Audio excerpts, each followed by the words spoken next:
Let me give you an example. I think Please. you're absolutely right, Alessandro, that you should listen to the customer and you should also listen to the feedback you get from a particular market. But there's another component, is more speculative, but actually is really important, which is where do you think the market is going? You don't get to where the market is if you haven't Yeah. studied in advance. Kind of like what Wayne Gretzky said about I skate to where the puck will be, not where the puck is. When I look at this market that we're in right now, this very short-term market of new administration, new national administration, a very different posture towards regulation, a set of factors involving tariffs that may affect the cost of products, and a consumer that has been stressed for the last few years and may continue to be stressed for the next year or two, changes. This creates a very interesting environment if you're in the lending business.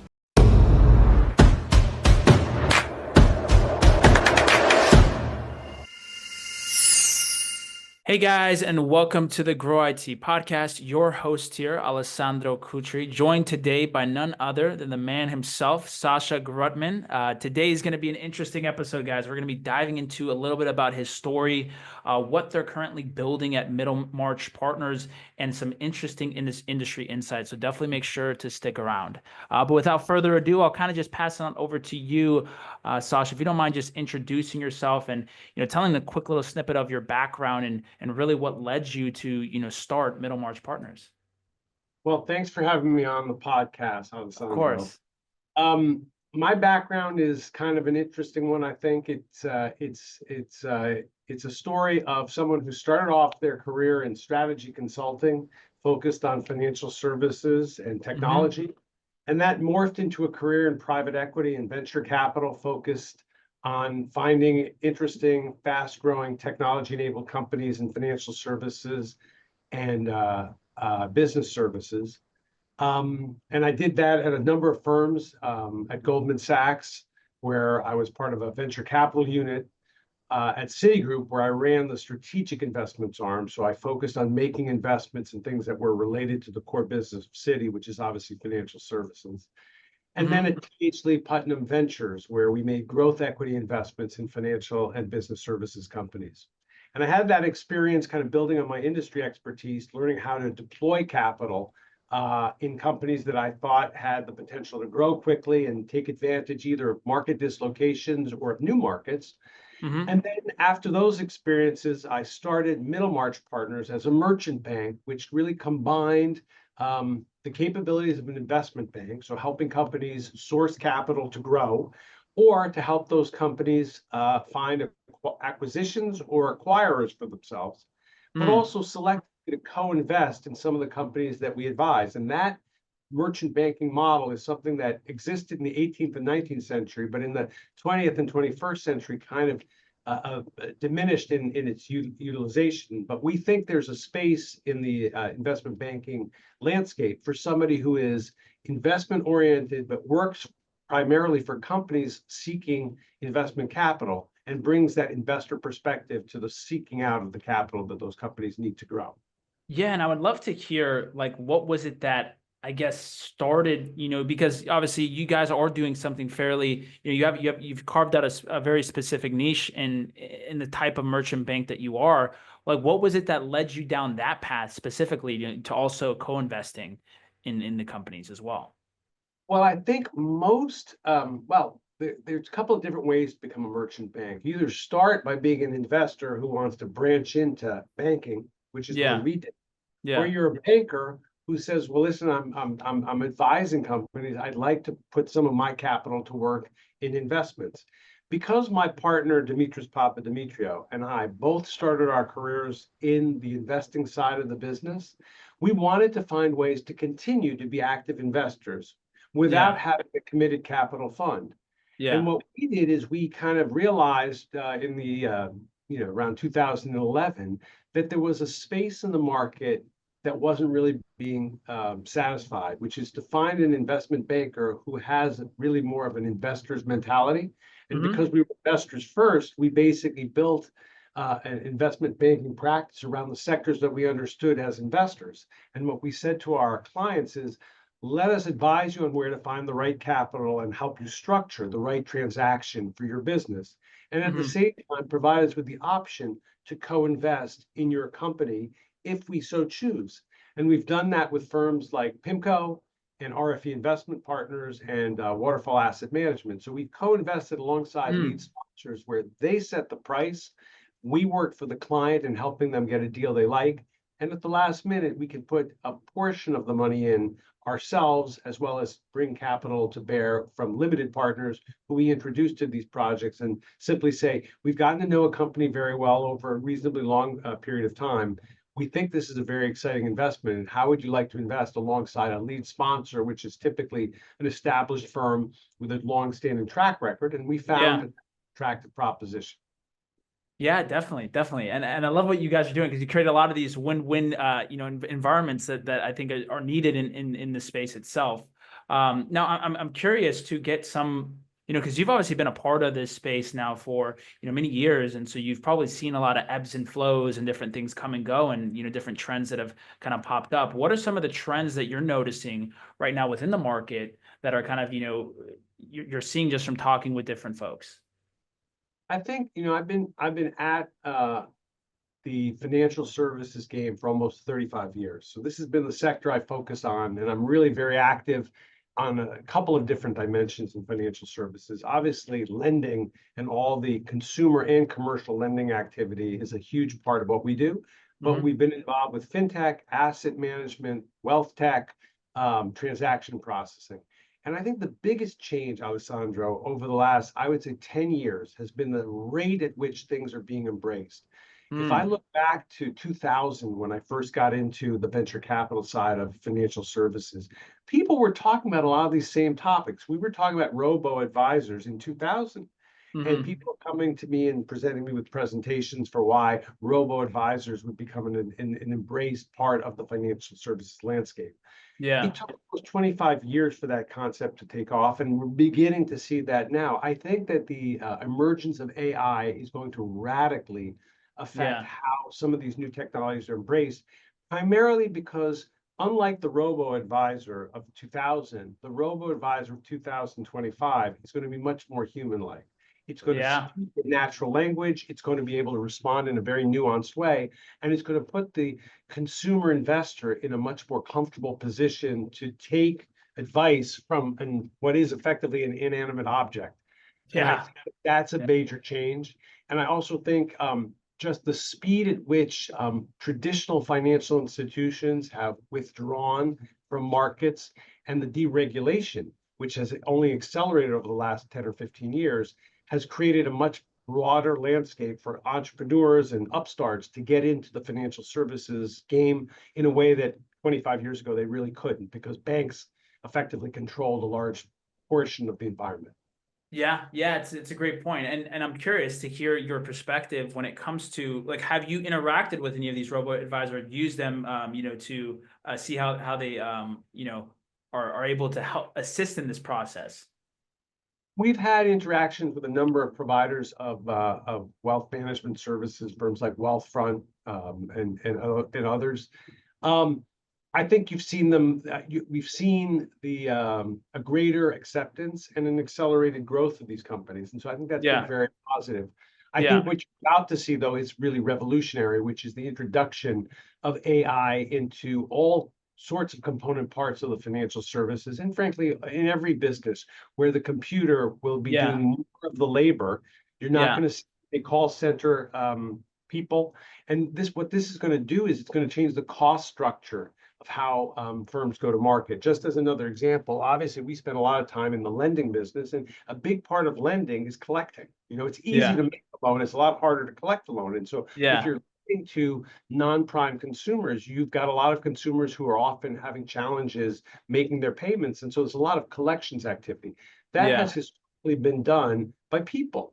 And now with AI and chatbots and other tools, you can automate a good portion of that activity. That's going to lower the cost of collecting.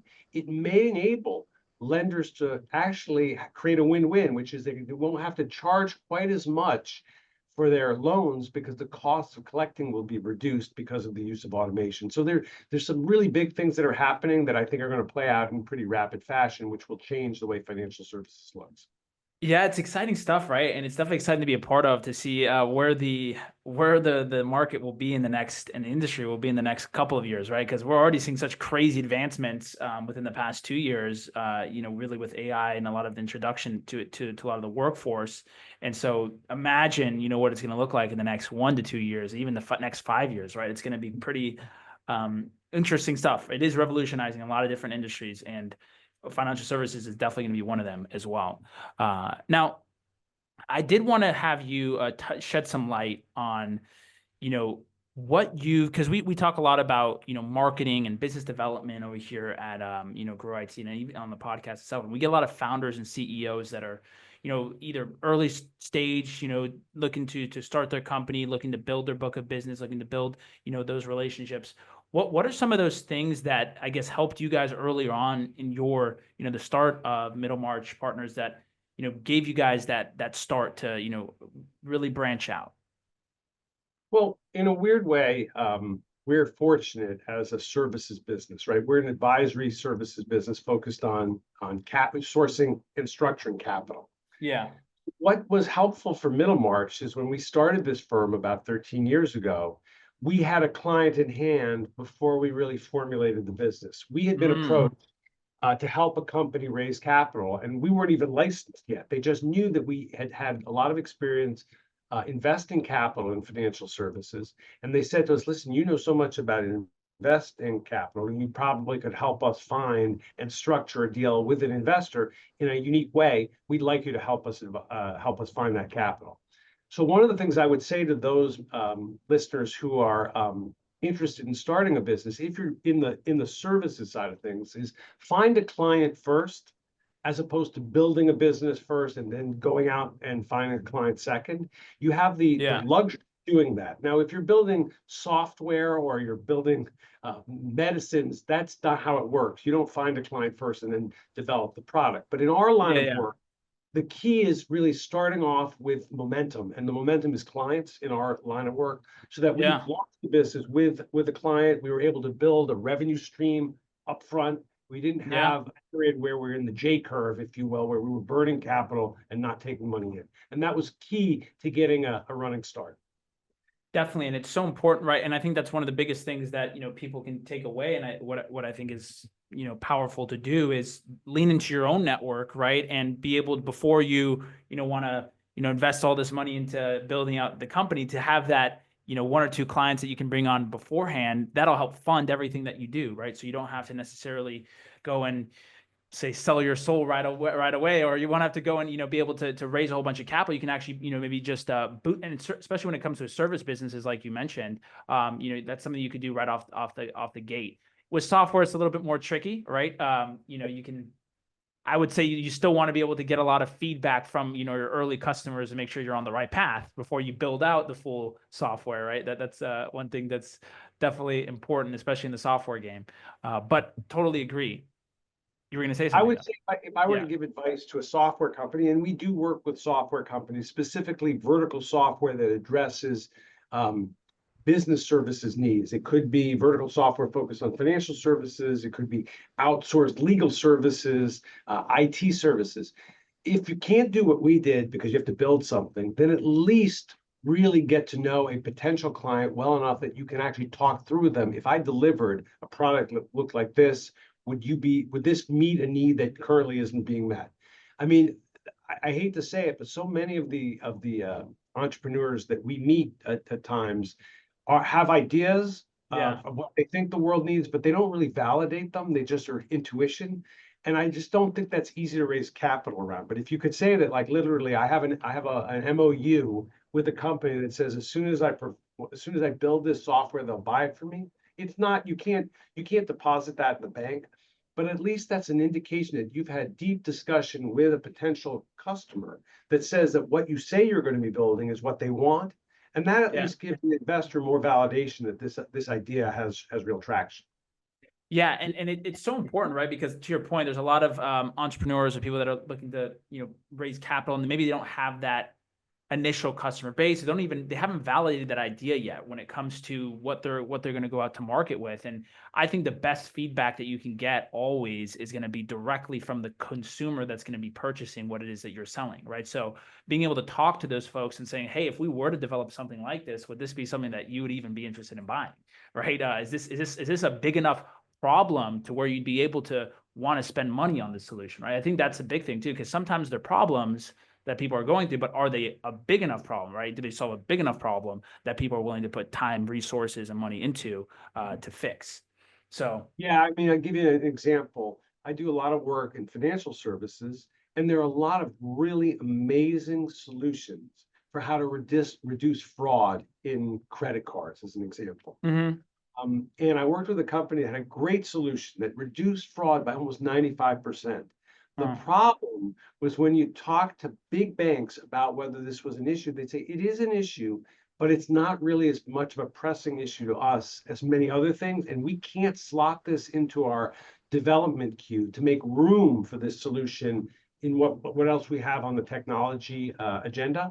So that was a real indication to us that while the solution was great in isolation, when you put it in the context of what the customer, in this case, a bank, was Yeah. willing to prioritize, it wasn't high on the priorities list. And so we knew we were going to be dealing with an uphill battle. And ultimately, we chose not to advance that discussion further.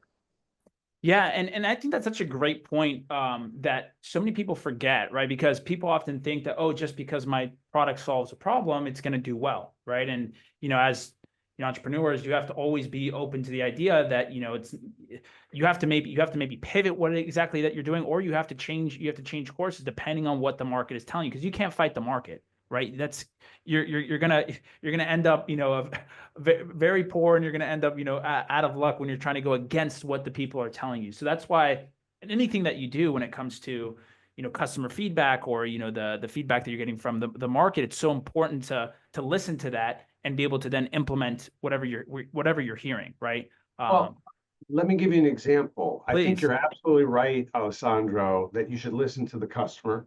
And you should also listen to the feedback you get from a particular market. But there's another component Mm, which is more speculative, but actually is really important, which is where do you think the market is going? Because you can't mm, always get to where the market is if you haven't yeah, started in advance. Kind of like what Wayne Gretzky said about I skate to where the puck will be, not where the puck is.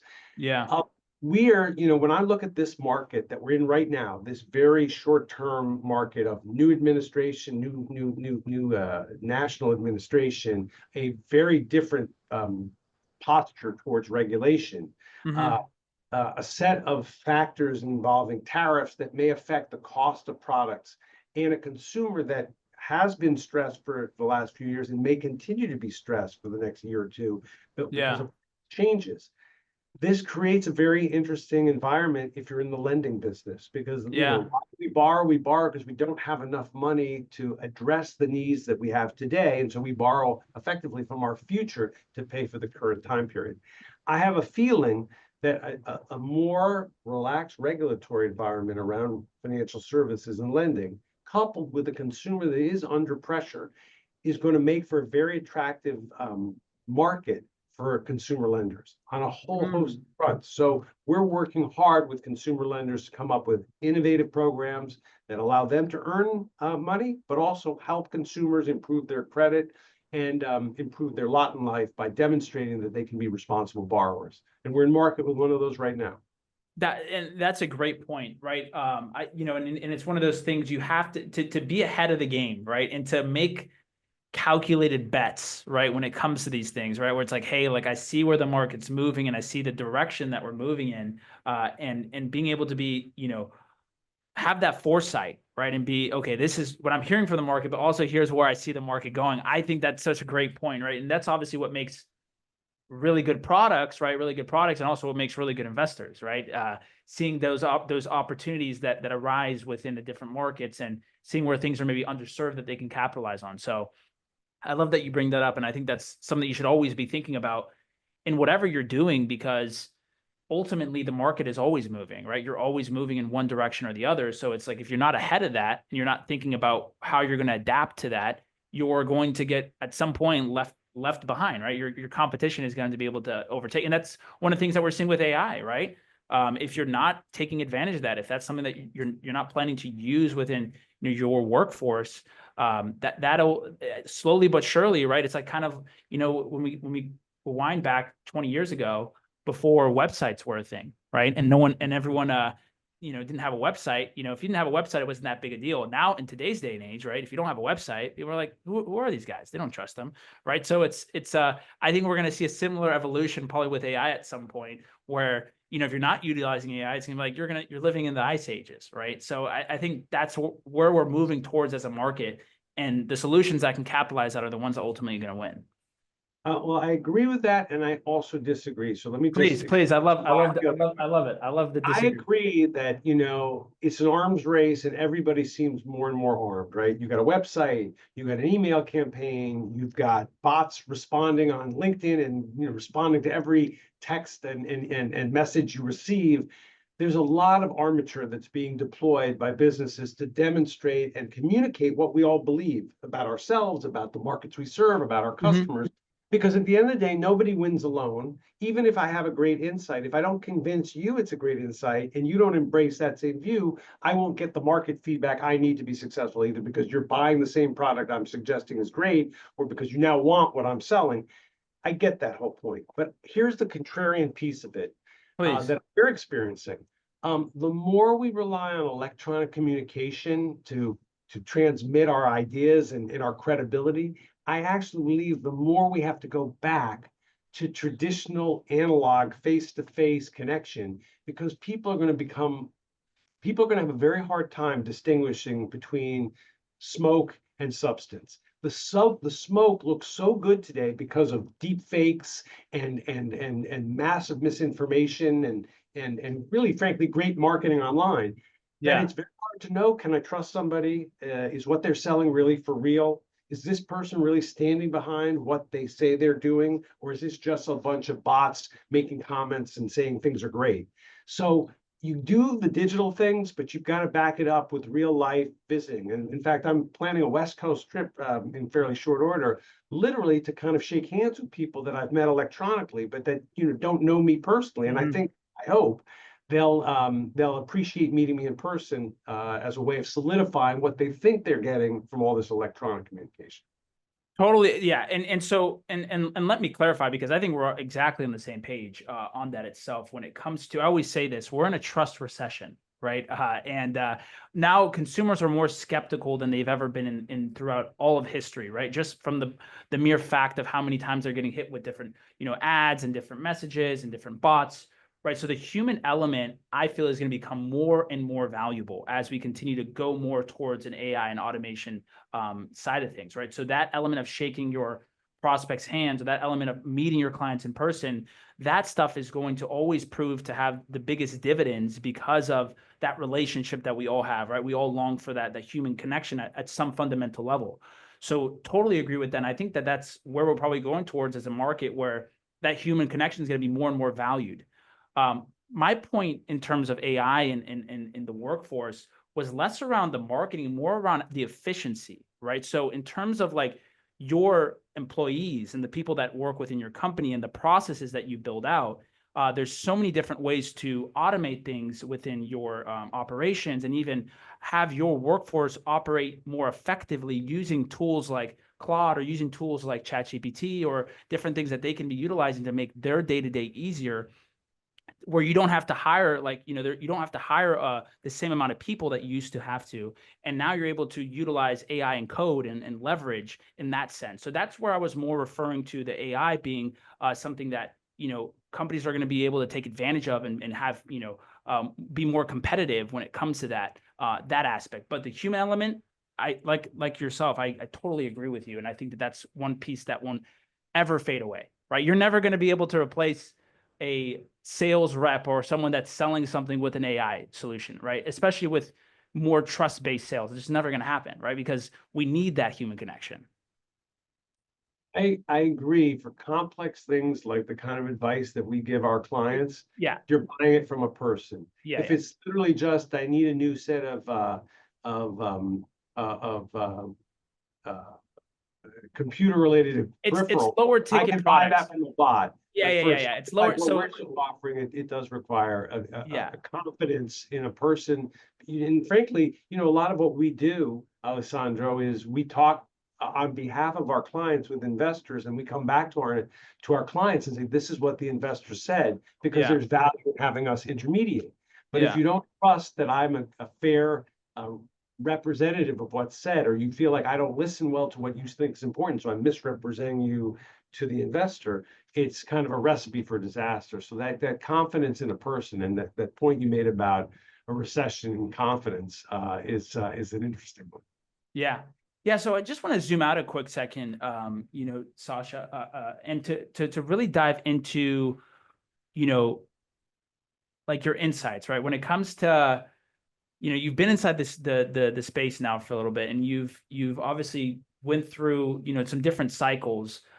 I'm curious, if you had to rewind the clock back and speak to your younger self, right, and tell yourself, some advice along the way, what would you tell yourself before you even started a career in the financial services space that you'd be, open to share with the audience? Well, I guess the first is frankly in some respects the most cynical, but it's the one that I have kind of grown to cling to a bit more than I might like to admit.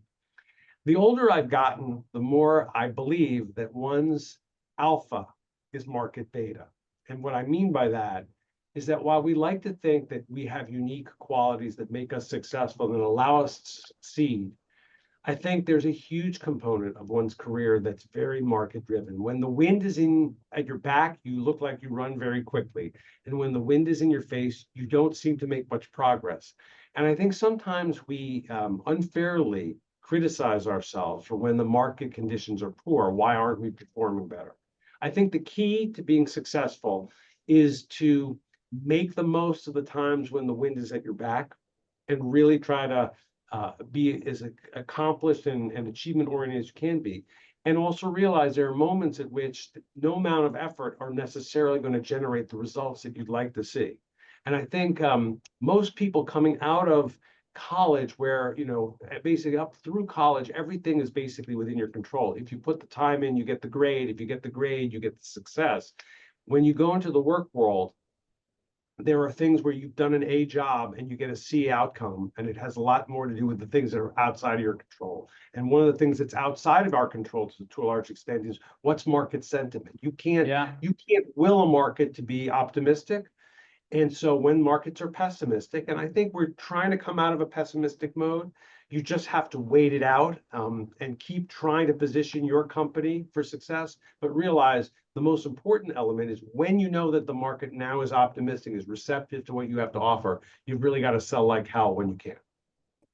Yeah, and it's taking advantage of those moments, right? That because that's where you can make the most money, is in those types of markets where you do experience that type of optimism, right? And even if you're not making as much money within the more pessimistic markets, right, preparing yourself for when it does flip, right? Because everything is cyclical, right? Everything that goes up must come down, everything that goes down must come up at some point, right? So well, to a very large extent, and I think Yeah. also, Alessandro, selling growth has certain set of market conditions that favor that.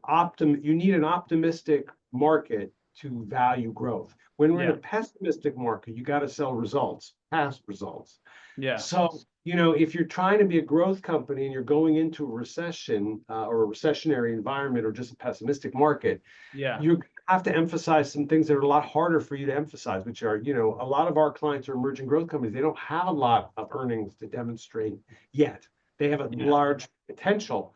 And so we have to marshal the information that they have to demonstrate within a certain narrow band of metrics. They are growing and they've got a strong track record, as opposed to in an optimistic market, you can sell the sizzle and not the steak. So you kind of have to figure out what market you're in and what can you sell.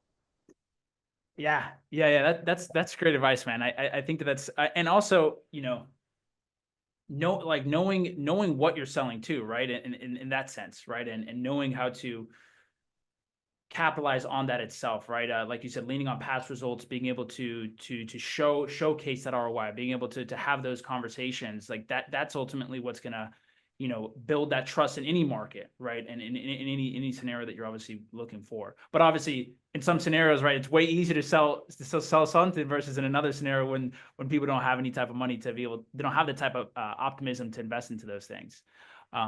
Well, yeah, I would just say one thing. I think the best business systems are one where you can sell momentum and sell performance. If the only Mhm. thing you can sell is momentum, there are moments when you don't have it. But if you build your business so that you can show, you don't have to show maximum profitability, but if you can show I could be profitable, I have been profitable, then I decided to step on the marketing gas to build my business.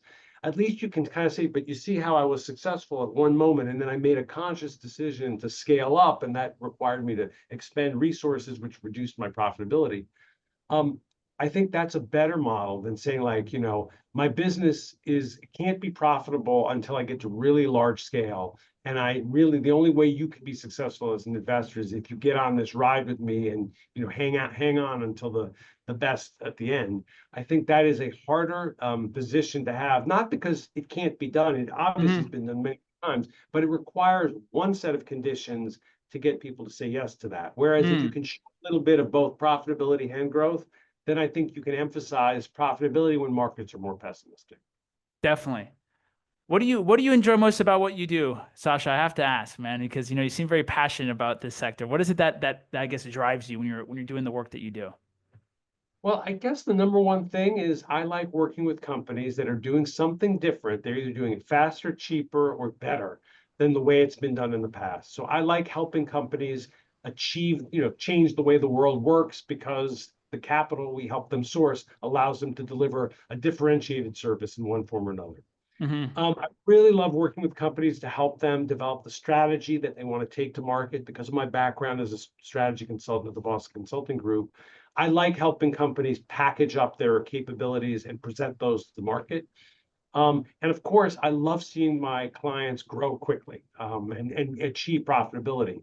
But I think it's really working closely with management teams to get them to figure out exactly what they want to do and then help them demonstrate to investors that they can do it. And with the capital that the investors provide, give them that chance to change the world. And I think in certain respect, we're in a wonderful period because I think so much of the way we do business and the way we live our lives is about to change very materially because of the topics you talked Yeah. about today, kind of the introduction of really intelligent automation, which can do work that historically had to be done by human, now can be done by a machine at much lower cost. Definitely. Well, Sasha, it's been an absolute pleasure, man, having you on the show, getting to hear a little bit more about your journey and what you guys are building at Middlemarch. I think the first time we spoke, I was very fascinated by the work that you guys are doing and the way that you've packaged it, and big fan of it over here. And thanks for sharing your insights on the show. If people are listening to this and they're like, hey, we want to, reach out to you, how can we get in contact with you? What are the best ways to go ahead and find you? Well, I'm on LinkedIn, so you can find me there. We've got a website, middlemarchllc.com. And one of those two ways you'll get in touch with me, and I'd look forward to speaking with you. Perfect. Well, I'll include those links in the description for people to check out. If you guys did make it all the way to the end, make sure to like, comment, and subscribe for more content. And thanks again, Sasha. It's been a pleasure. Thanks. Bye.